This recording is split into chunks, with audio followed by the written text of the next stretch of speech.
Dans cet épisode, Serkan emmène Eda et Kiraz se promener dans un endroit spécial. En sortant de la voiture, Eda commente l'excès de Serkan, qui a mis des coussins autour de Kiraz sur le siège, en plus de la ceinture de sécurité. Kiraz répond qu'elle était confortable comme ça.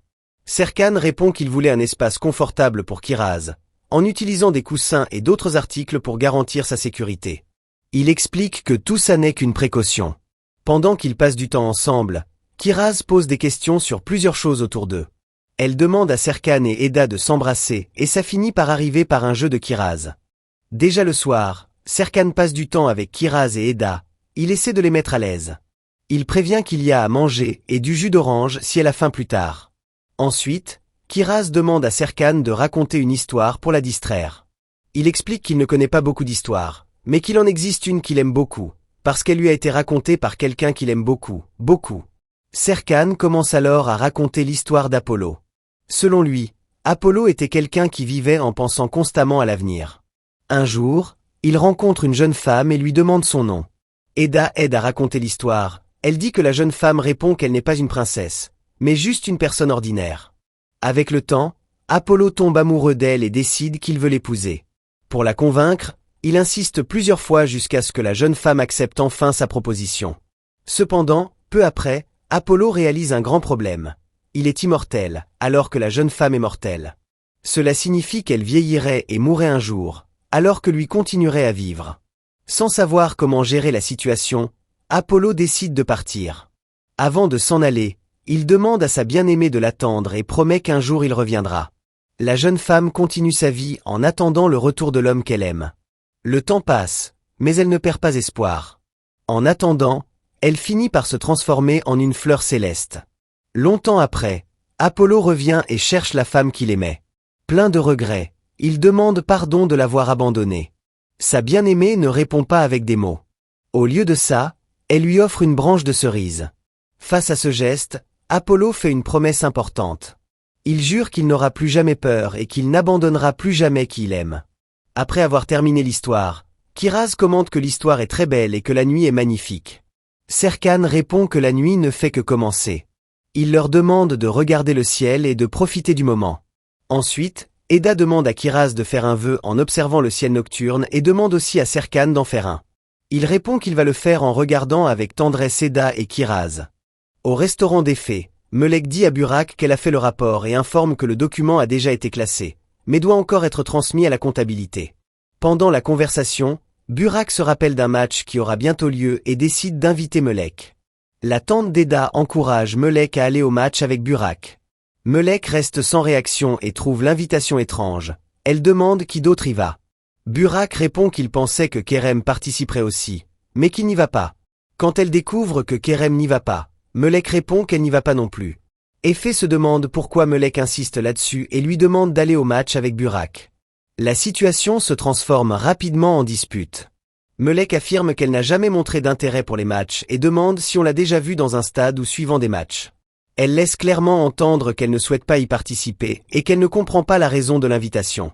Cependant, elle continue de refuser et décide de clore la conversation. Sans vouloir entendre plus d'explications, elle prend ses affaires et s'en va. Après le départ de Melek, Burak est confus et essaie de comprendre ce qui s'est passé. Il commente qu'il ne sait pas où il s'est trompé. Il explique à Effé que son intention était seulement de passer du temps avec Melek et de faire quelque chose ensemble. Effé rappelle que Melek n'a vraiment pas l'habitude d'aimer le sport et se demande pourquoi Burak l'a invité à quelque chose de ce genre.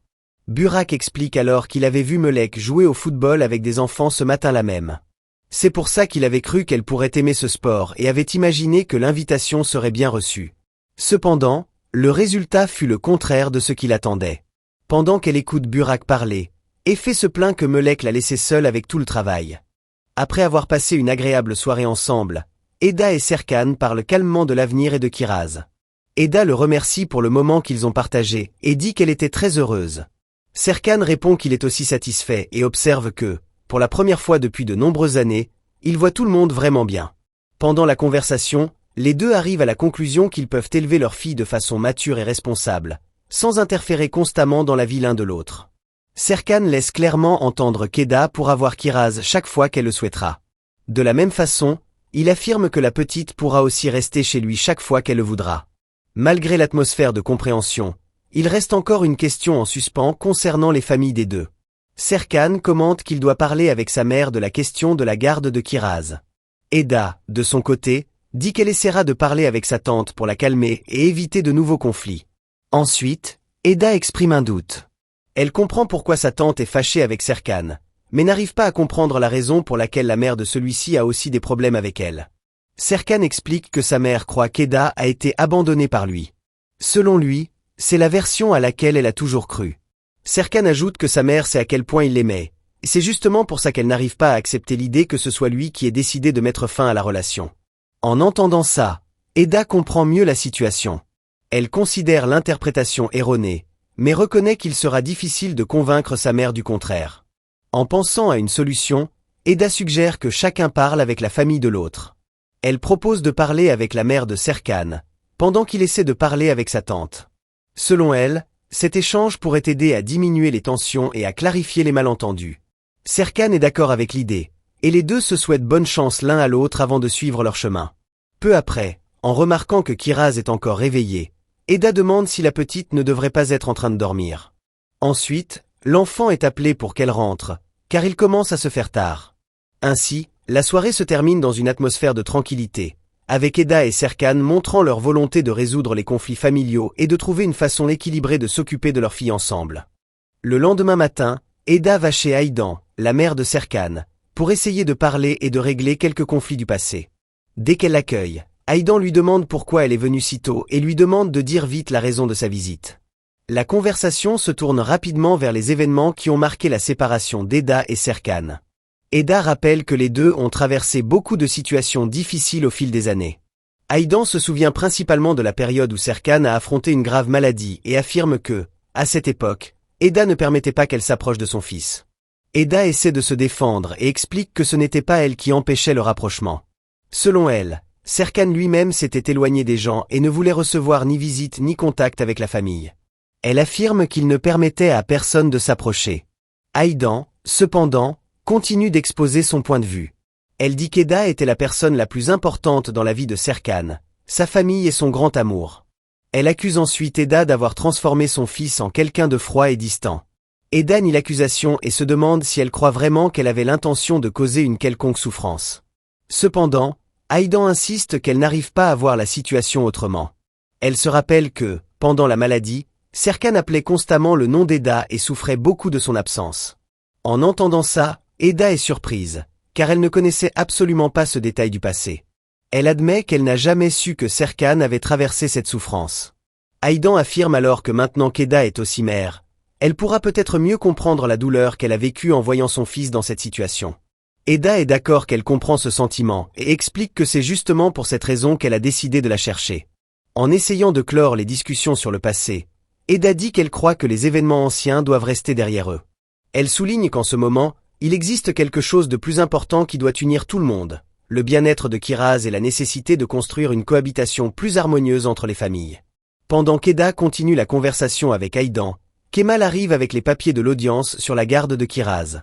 Eda découvre alors un document avec plusieurs accusations portées contre elle. En lisant le contenu, elle est indignée. Toujours chez la tante d'Eda, dès qu'Efe quitte la table pour répondre à un appel, Serkan trouve aussi des documents que la tante d'Eda a laissés sur la table. En les voyant, Serkan conclut qu'Eda essaie de l'utiliser pour l'éloigner de sa fille. Sans cacher sa révolte, Serkan confronte Eda et Eda lui fait face. Eda dit qu'elle se sent trompée, car elle croyait qu'il était sincère et que tous les deux avaient commencé à construire une relation plus saine au bénéfice de Kiraz. Cependant, après avoir lu les accusations, elle commence à croire que tout n'était qu'une stratégie pour lui nuire. Serkan essaie de comprendre la raison de tant d'irritation, Eda commence à citer les points du rapport. Parmi les accusations, elle trouve des affirmations selon lesquelles elle ne sait pas s'occuper de sa propre fille, qu'elle ne maintient pas les soins adéquats pour l'enfant et qu'elle l'aurait laissée seule dans une forêt, où elle aurait ensuite été retrouvée par lui. En entendant ça, Serkan est choqué et nie immédiatement toutes les accusations. Ensuite, Serkan désigne un passage du document, qui affirme qu'il transporte Kiraz dans sa voiture de sport sans mettre la ceinture de sécurité. Serkan rejette l'accusation et affirme qu'il garantit toujours la sécurité de sa fille avant tout trajet. Pour lui, cette information est aussi complètement fausse. La dispute continue quand d'autres observations enregistrées dans le dossier apparaissent. L'un des documents affirme que Serkan est un père absent et que, étant toujours occupé par le travail, il n'a pas suffisamment de temps à consacrer à sa fille. Une autre note suggère que certaines de ces attitudes pourraient nuire à la routine de l'enfant. Plus elle lit le contenu, plus Eda se convainc que tout a été planifié pour affaiblir sa position dans le litige pour la garde. Serkan accuse Eda d'avoir préparé un rapprochement amical seulement pour ensuite essayer de l'éloigner définitivement de la vie de Kiraz. Serkan affirme que cette situation lui rappelle les conflits du passé. Selon lui, pendant des années il a cru aux paroles d'Eda et a toujours fini par être déçu. Maintenant, face à ces documents, il conclut qu'il ne peut plus lui faire confiance. La dispute devient de plus en plus intense. Serkan se rappelle qu'il a passé 5 ans sans savoir l'existence de sa fille et accuse Eda d'avoir caché cette information pendant tout ce temps. Pour lui, c'est un exemple supplémentaire qu'elle a toujours pris des décisions importantes sans le consulter. À la fin de la dispute, Eda laisse clairement entendre qu'elle ne souhaite pas continuer à parler en ce moment. Elle affirme que toutes les questions seront réglées devant le juge et rappelle que l'audience de garde de la petite aura enfin lieu.